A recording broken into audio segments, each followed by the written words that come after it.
Hello and welcome to the series of UiPath Orchestrator API using Orchestrator HTTP request activity.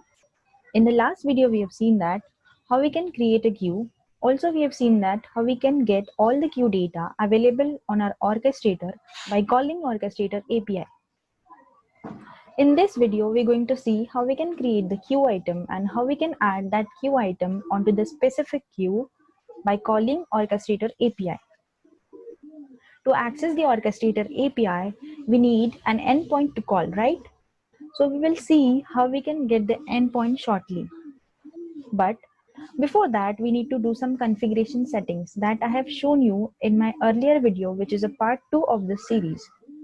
In that video, I have shown you how we can assign the role to the user to access the orchestrator component, because we need to provide some additional permission to access our orchestrator component if we are using orchestrator HTTP request activity. You'll find the link of that video in the description box. Once all the configuration has been done, we can go ahead and see how we can get the endpoint to create a queue item. So UiPath has provided a wonderful document in which we can access our orchestrator components such as assets, jobs, machines, process, and so on by calling our orchestrator API. To create a queue item, I'll be using this request API, which is queue item create. This API call takes a post method as a HTTP method, and this will be our endpoint to call this API. As I mentioned in my earlier videos, the authorization and the tenant name and folder ID is not needed if we are calling our orchestrator API using orchestrator HTTP request activity, because our orchestrator is already connected with our robot. So that's why we don't need to mention all these details. But as we are calling the post method, so we need to mention some details in the body section because we are creating a resource. So if we can see the body section, to create a queue item, we need to provide a name of a queue in which that queue item is going to add, the priority of that queue item, and the content of that queue item. So these details we have to provide if we want to create a queue item. So let's go ahead and create a workflow and call this API to create the queue item. So I have created the process, and in this process, let's drag one sequence. In this sequence, I'll be calling the orchestrator HTTP request activity. As here mentioned, we need to select the post as HTTP method from the drop down. This will be our endpoint to call an API. So we need to mention in the relative endpoint. So we need to mention the endpoint in the double quotation as it is accepting the data in a string format. Let's click on OK. And in the JSON payload, we need to mention the details of a queue item that we want to create. But if you can see here, the JSON payload accepts the data in a string format.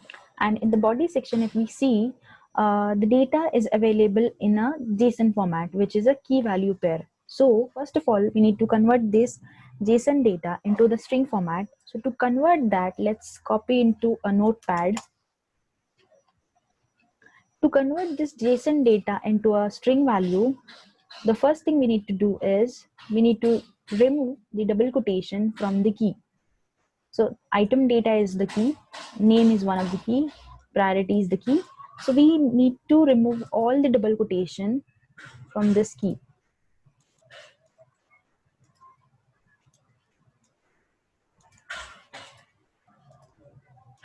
And we don't need to pass this value. We'll just keep it simple.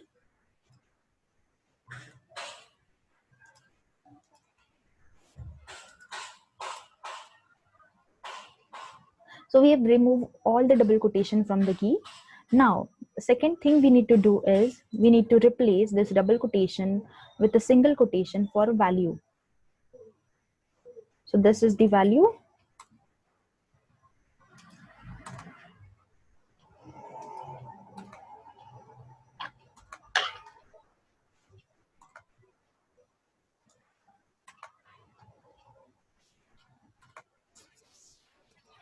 As you can see here, the number and the Boolean value does not take any quotation, not a single or not a double.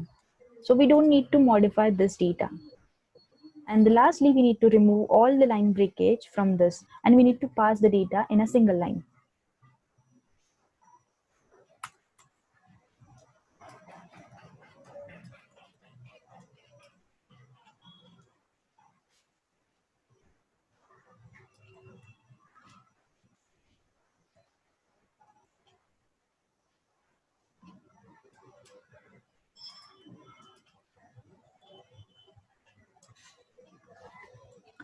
Now our data has converted from JSON to string. So let's copy this and pass it to JSON payload. So while passing the data to the JSON payload, we need to enclose the data in a double quotation. So it will consider it as a string format. And if we can see here, we are passing the name of a queue. We are passing the priority of the queue item and the content that we want to add. So we have to pass our own queue name, right? So let's copy the queue name from our orchestrator. So this is my orchestrator, and from here, let's say I want to add the data in the new queue. So I'll copy this name and I'll provide it to here, and I'll replace this queue name with my own queue name, and rest thing will keep as it is, will not change anything. Let's click on OK. Now we have passed all the input for this activity. Now let's create an output variable,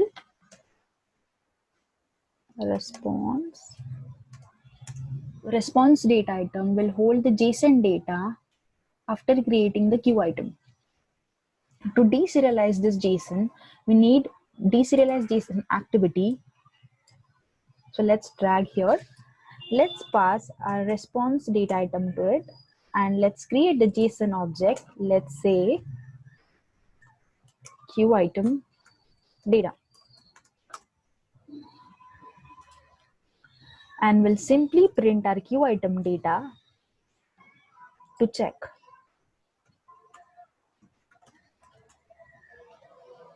So let's go ahead and run this workflow, and let's see if queue item is going to create or not. As you can see, our queue item got created successfully. These are the content that we have passed to our queue. So let's verify the same by going to our orchestrator. Let's refresh it. As you can see here, our queue item got added into the new queue. So let's see the transaction.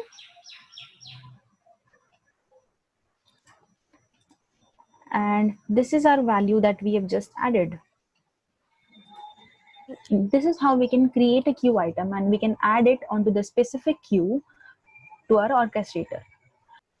To make it more dynamic, we can allow the user to specify the queue name, the priority of queue item, and the specific content that user want to create with the help of UiPath form. To do that, first we need to create a UiPath form design. Let's go ahead and create a UiPath form design.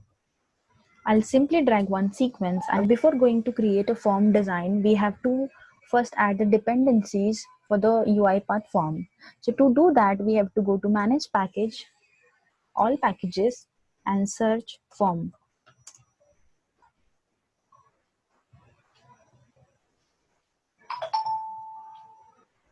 To add the dependency, we need to install uipath.form.activities package, then click save, and all the dependency will get added to our workflow. And it's done. So we can go to the activity panel and we can search for the form, and we'll get a create form activity. So let's drag it here, and let's open the form designer. It will allow you to design a form. Then let's select a layout. Let's say panel, and in the panel section we'll give a title as a queue item details, and let's save it. Under this panel, we have to add a text field to ask the queue name. and label for this will be enter queue name. Now the field key is the key through which we can access this particular component. So if I want to access this text field, I can access with this property name. So I'll keep it as a queue name and let's save it. To select the priority from the drop down list, so I'll drag one drop down list here and I'll label it as a select priority. And in the field section, I'll keep it as a priority. So with this property name, I can access this drop down list.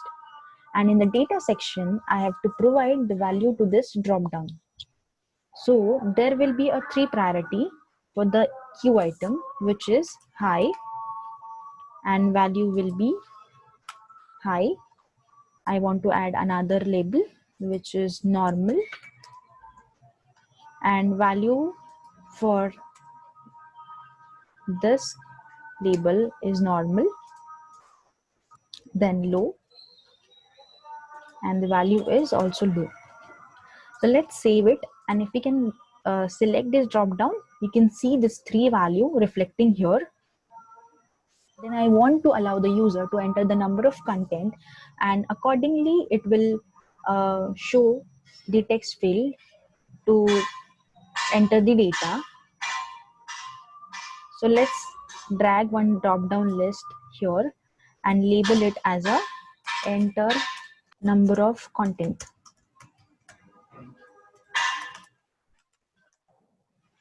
And let's give a field key as a count. In the data section, let's provide a value, a label, which is 1. Value will be 1. And let's set 2. So till now we'll limit it to 2. And let's click on save. So let's drag it inside the panel. What I want, when I select 1, then there will be a 1 text field to get the name and value. And when I select 2, then there will be a name 1 and name 2 and value 1, value 2 to accept the content. So to do that, I'll select the layout, which is column under this, and let's save it. And under this column section, I'll just drag one text field, label it as a name 1, change the field key. So remember this field key, with this field key we're going to access our data entered by user in UiPath form component. Let's save it. Then drag another text field, let's say value 1, and field key will be value 1. Now what I need to do, when I select 1, then I need to show this name 1 and value 1. Okay, and when I need to select 2, then I need to show name 1, name 2, value 1 and value 2. So to do that, we need to provide some condition, right? So we can do this by going to conditional section. I need to make it a visible true when enter number of content will be 1.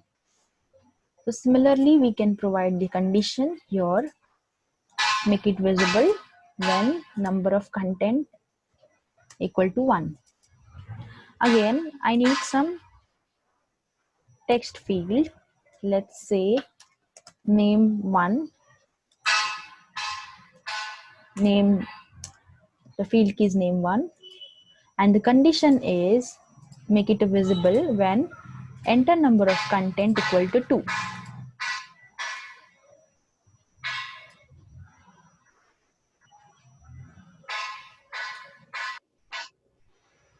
Then value 1, field key is value 1, and make it visible when number of content equal to 2.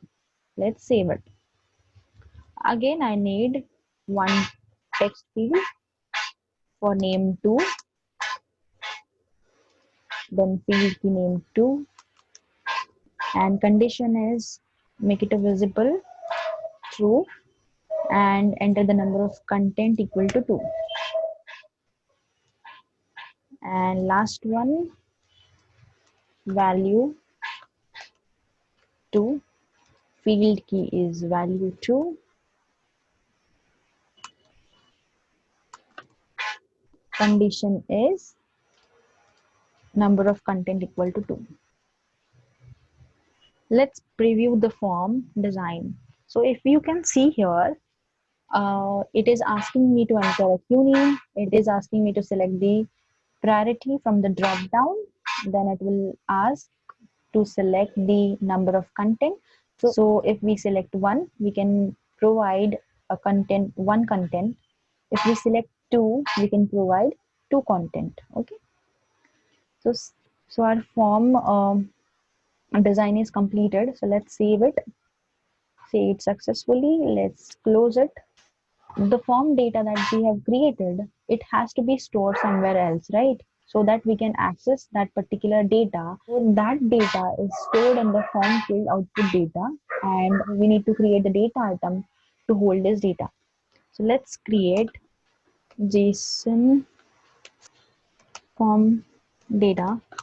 This will be in a JSON format, and again, to deserialize JSON, we need a deserialize JSON activity, and we need to pass our JSON form data and need to create one JSON object.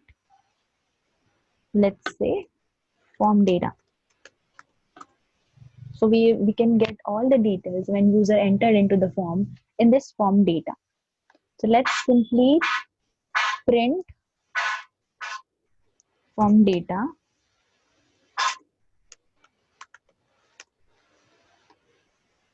So let's run this form design and see how we can get the data and how we can access the form data. But before that, let's comment this activity.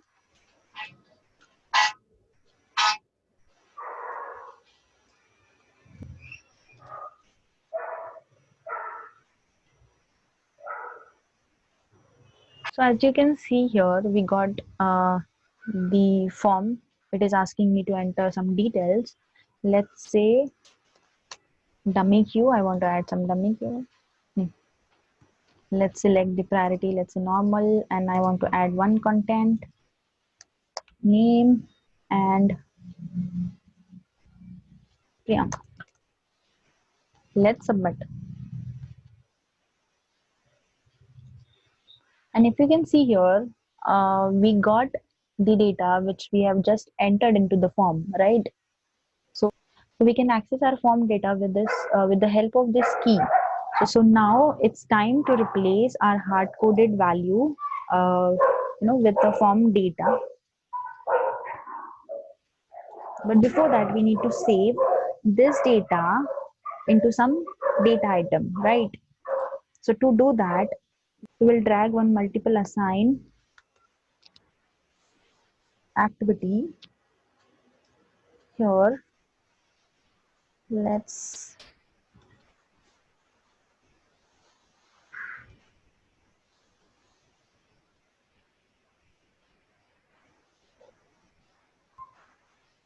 and in this multiple assign activity, I'll create some variable. Let's say QName,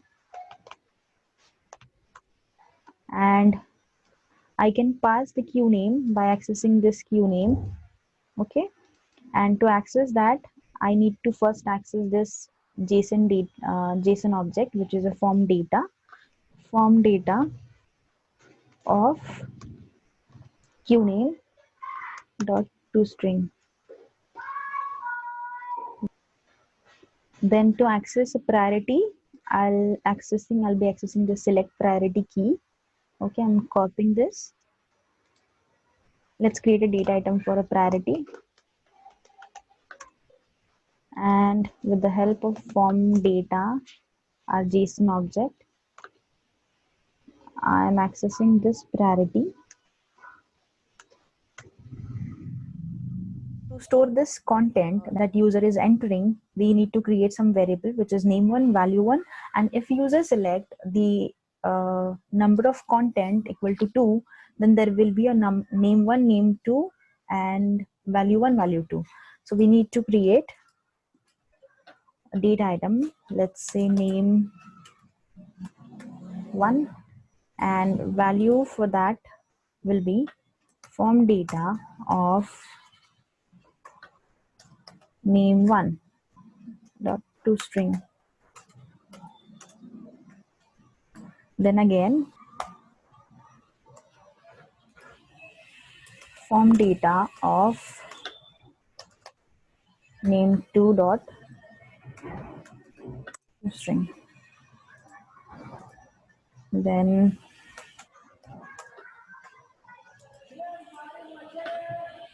form data of value1 dot toString. Then value2 form data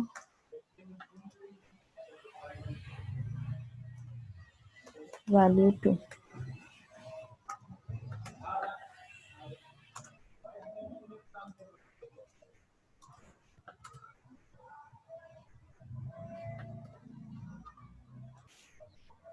So we have assigned all the form data to the respective data items. So we can pass this data item to our API call instead of this hard-coded value. Okay. When user is entering the number of content equal to 1, then our JSON payload will be a different, right? So there will be only name1 and value1. But if user is entering the number of content equal to 2, then there will be a two values. Let's say name1, name2, value1, value2. So that means our JSON payload is different when user is entering the number of content.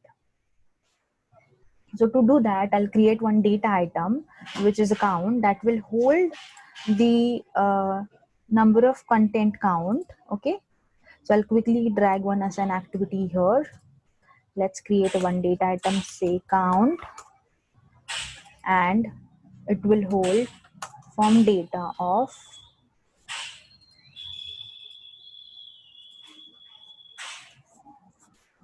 enter number of count. Okay. In the double quotation dot toString. To make it a separate orchestrator HTTP request activity, I'll simply drag switch activity, okay, here, and in the switch activity, my expression will be count. So count is the string variable, and we need to convert it into this integer. So let's say int count, okay. And in case 1, if the count value is 1, so suppose user is selected the number of content equal to 1, then I need to provide the queue name, priority, name1, and value1. So I don't need to provide this name2 and value2.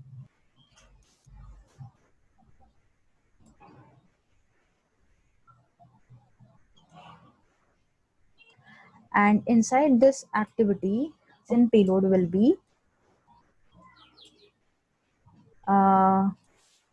queue name. I need to replace this hard-coded name with my data item called queue name. Then priority with my data item priority.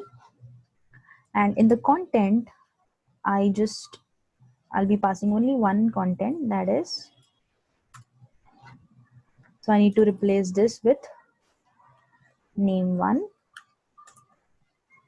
and I need to replace this with value1.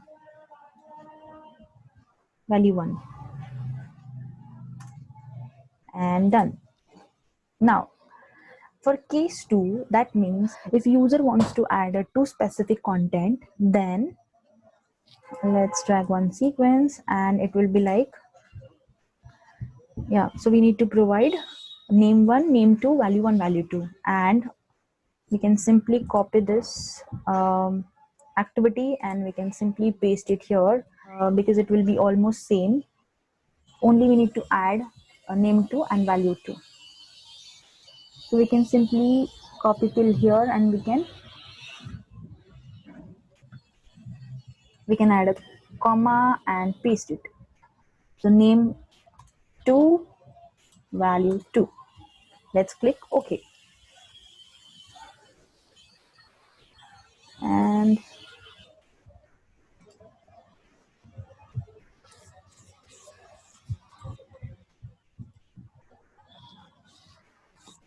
so now our workflow has been completed and I'll tell you what it is doing. So first of all, it will ask user to enter some detail, which is queue name, priority of the queue item, and the number of content. Accordingly, it will show the number of content to enter by user, and it will fetch all the details. It will store it into the form data. What we have done, we have created some data item that will hold the specific value of a form data, such as queue name, priority, and the content.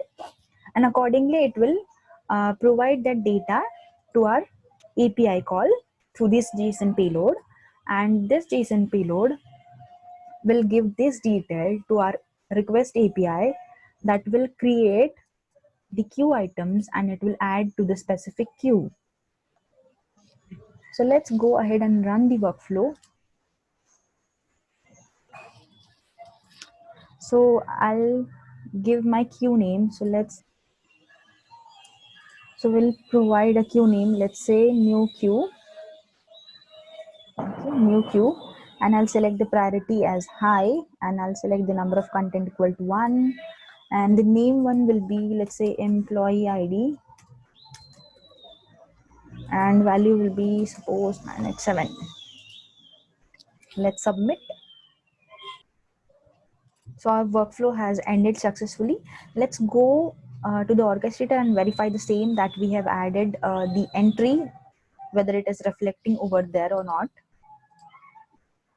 So as you can see here, we have a 2 item in our queue. Let's refresh it. Yeah, as you can see here, we have now we have 3 items in our queue. Let's view the transaction. And as you can see here, we have added the item with the high priority, so it is reflecting here. So let's go ahead and view the details, and this is the details, which is the employee ID 987.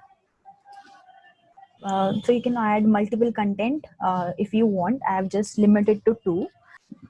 So that's all for today. In this video, we have seen that how we can create the queue item and how we can add that queue item onto the specific queue on our orchestrator, and we made it dynamic with the help of UiPath form. So I hope you like this series, and in this series, in this whole series, we have seen a lot of things, right? By using orchestrator HTTP request activity, and we have used orchestrator API, and we have tried to access lot many orchestrator component from Studio. Stay tuned with me for more such videos, and till then, happy learning. Thank you.